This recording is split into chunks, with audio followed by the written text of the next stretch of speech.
What up, good people? I've been out the loop, but I'm back. Ultimate 216 show coming at you right now.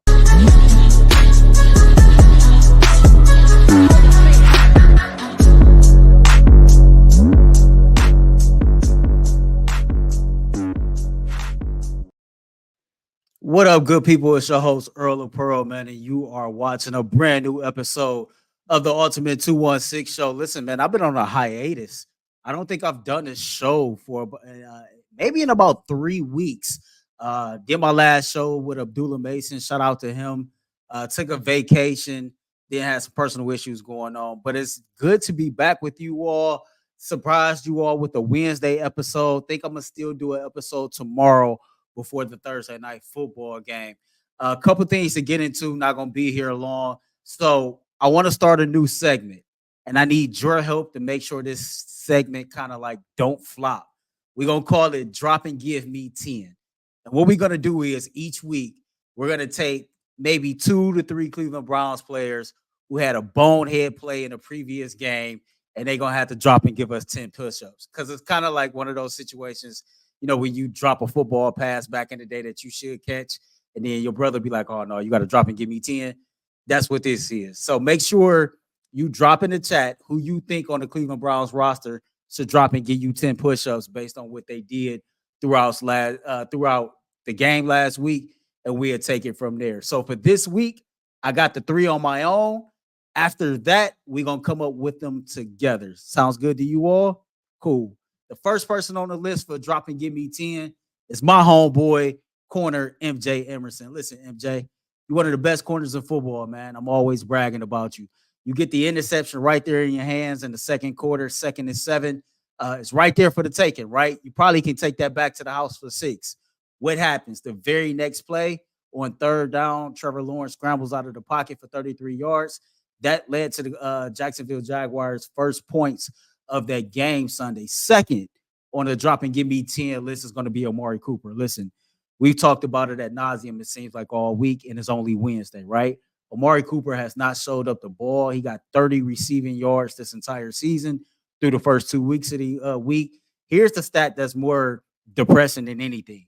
We're talking about Amari Cooper, the route running assassin, the short-handed assassin, right? Amari has 4 drops, 5 receptions total this season. You got to do better. Amari dropping and give me 10. Finally, it's going to be a duel. It's going to be Deshaun Watson and Kevin Stefanski for that 3rd and 6th play call at the end of the game. Listen, me, at this point, we Wednesday, we're moving on to the New York Giants. I don't know who was responsible for that play call. I don't know if it was Kevin Stefanski. I don't know if Deshaun Watson didn't execute it right, but you all are the quarterback and the head coach. And when things go right or wrong, you all get the blame. So to me, Stefanski should have just called a flat out simple turn around, run the ball play. And Deshaun Watson, regardless of what was called, that could have been a fumble or worse. So both of y'all drop and give me 10. So that's what it is. We're going to do that for the first few minutes of every episode going forward. It's called Drop and Give Me 10. Moving on. Listen,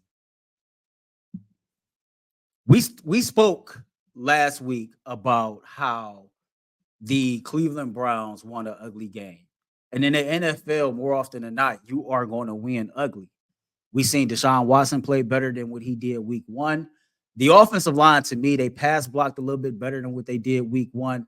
But 13 penalties overall by this team is something that we cannot continue to have happen to us. The Browns are bottom 5 in the NFL as far as penalty yards per game. I think it's like 82 yards they're getting per game. You can't have those penalties. First in the holding penalties, first in the offside penalties. A lot of these, pre-snap penalties that can put us behind the sticks. When you spot a team 100 yards in any game via penalties, you make it hard on yourself to win. So that's clearly something that's going to have to be cleaned up and taken care of. But what's encouraging is you've seen the Cleveland Browns team that played much better in week 2 versus Jacksonville than what they did in week 1 versus Dallas. And I think the Cleveland Browns have a unique opportunity ahead of them in week 3 to make an example out of the New York Giants. The Cleveland Browns are clearly the better team all the way around, and I don't think the Giants pose much of a threat to the Cleveland Browns coming out victorious in this game. Now, granted, with that being said, this is the NFL, and any given Sunday is a real thing. But I think that when you look at this matchup and when you look at the Cleveland Browns offense trying to find their way, trying to find their footing, this game can be a huge confidence booster in doing so if you simply go out here, handle your business, and make an example out of this football team. When I see this, when I look at it, I'm gonna pull up some video for you real quick. I see a Giants defense that the Cleveland Browns offense can exploit. I see a defense that the Cleveland Browns offense can really get back on track against. And that's why I said you got to make an example out of them. Because I think to most Cleveland Browns fans who's watching this podcast, you see a team that is more than capable of beating the crap out of New York, right? We are clearly more talented. I feel like we got the better coaching staff, just at every facet, like we have it. Now, everything hasn't been coming together as quickly as we hoped it would, but this is the opportunity to bring everything together. You look at this Giants defense, and yeah, it may have some big names on it, but it's a porous unit overall. Take a look at this. This is a Giants defense that through 2 games this year, opponent total yards a game, they ranked 26. Opponent passing yards a game, 18th. Opponent rushing yards a game, 28th. Opponent third down percentage, 23rd. Now, the Cleveland Browns ranked second to last and third down conversions at 13.8%. That's something that they're going to have to clean up. You've seen the Cleveland Browns get their running game off the ground last week, and they're going to have to continue to build on that, especially without Nick Chubb in the folds, right? We have to have some type of sense of a running game in order for Deshaun Watson to be, impactful because you don't want your quarterback dropping back, throwing the ball 45 times. And so in order for us to be present some type of balance to our offense, I think it's going to be necessary that, we continue to run the ball well. And the Giants defense will pose an opportunity for us to continue to build on what we did last week against the Jacksonville Jaguars. You all know I'm not a guy that's a stats guy. If anything, when it comes to quarterback, the stats that I do look at is interceptions or turnovers just in general. I look at stats like, how you perform in the last 4 minutes of a game, or during the 2-minute drives in the end of the second, at the end of the first half, or maybe the second half, or how you perform when your team is in limbo of can they win the game. Just making those big plays in those big moments. To me, even though Deshaun threw for 186 yards, no touchdowns, no interceptions last week against Jacksonville, I thought he came through in the clutch. I thought he made big plays and big moments throughout that game. If we keeping it real with each other, Deshaun Watson was responsible for the only offensive touchdown that the Cleveland Browns scored. So with that being said, he did his part in leading the Cleveland Browns to victory. He did not put us in a situation to where he could be blamed for the reason why we was to lose that game if it came down to it. Now, we'd be having a total different conversation if that 3rd and 6 play ended up being god awful. Like if the results of that ended up being way more than just an incomplete pass that stopped the clock. But nonetheless, I think that if Deshaun Watson can continue to build on games like he had against Jacksonville, those games that we're looking for, those huge stat numbers, I think those games will come. I think that, this is an opportunity for that possibly to be that. And I think that this can be a huge confidence booster or confidence builder for the Cleveland Browns and Deshaun Watson as they go throughout the season. We all knew that the early part of the Cleveland Browns schedule for the most part was cupcake, right? And so if the Cleveland Browns can stack up, 2, 3, 4, maybe 5 wins in a row before you start playing some quality opponents, I think that does, a huge favor to the Cleveland Browns and restoring faith within the fan base and just building up the confidence internally inside the locker room and with the fans, quite honestly. And I think that's something that we will all enjoy, no matter who the opponent is. We'll take the ugly win, but if you can go out here and if you can make an example of the New York Giants, a team that you are clearly 100% better in every facet of football, then you should be okay. I don't think even on the offensive side of the ball that the Giants offense will pose a threat to the Browns. You've seen the Browns defense go on the road last week and play damn well on the road. Shout out to them. They held Jacksonville in check. Trevor Lawrence did not look good at any point during the game. ETN got the rushing touchdown, but outside of that, they handled their business. And this is coming off a 2023 season to where they allowed the most points per game on the road, including the playoffs, than any team throughout the NFL last year.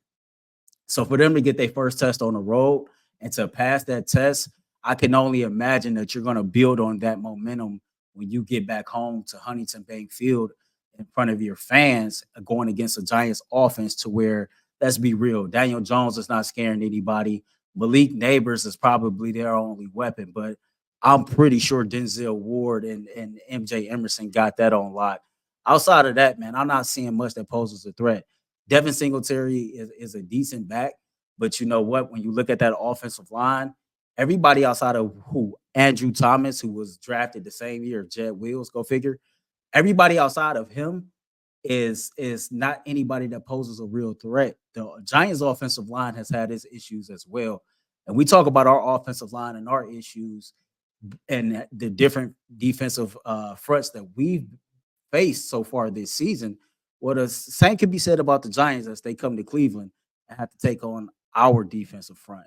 But I just think overall, when you look at it, you are looking at a prime opportunity for the Cleveland Browns to really just show up, show out, build some confidence between them and the fans, build some synergy within the locker room, get some chemistry, etc. I think the Giants pose a huge opportunity for you to try new wrinkles, to work on different things that didn't go so well the first 2 weeks, but to build on the things more than anything that did go well. Again, Deshaun Watson came out and said a couple weeks ago that it's going to take time to get this offense revved up. But once they actually get this offense revved up and going, that he believes, you will start to see a highly potent offense. And we'll see. I thought last week's game plan, when you consider the injuries on the offensive line, not having a tight end, consider the weather, just taking in the factors, I thought Kevin Stefanski did a good job building a game plan that would allow success for week 2 against that opponent. Now you come back home and you're taking on a different team in the New York Giants that's worse than the Jacksonville Jaguars. The weather here in Cleveland this weekend should be nice. So this is an opportunity for the Cleveland Browns to really go out here and get a staple win. In real life, nobody likes a bully. But in the NFL, when you consider a top dog team like the Cleveland Browns are, then you do yourself a whole lot of favors by leaving no questions about the result when it comes to, said opponent. And the Browns have an opportunity to, in NFL terms, go out here and beat a bully and handle their business against a team that they should be able to whoop on, against a team that they shouldn't struggle with at all. We talked about the last week being an ugly victory, and more often than not in the NFL, you're going to win ugly. I just don't think this week will be one of those weeks. So you all jump in the chat. You all let me know what you think.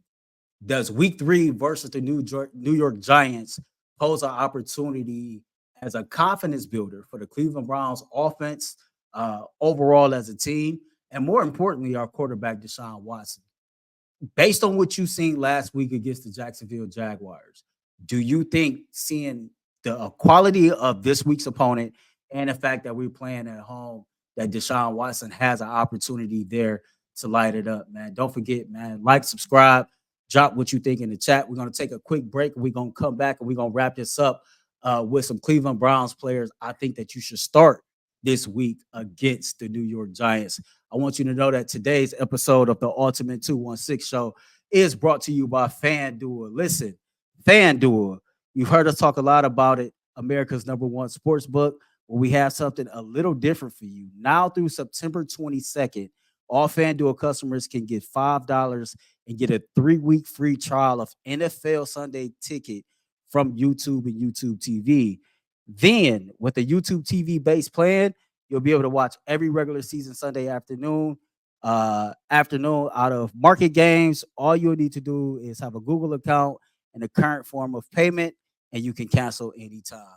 So shout out to FanDuel for that new latest offer. All right, so real quick before we get up out of here. Fantasy football, start them and sit them. Listen, I'm playing in 4 different fantasy leagues.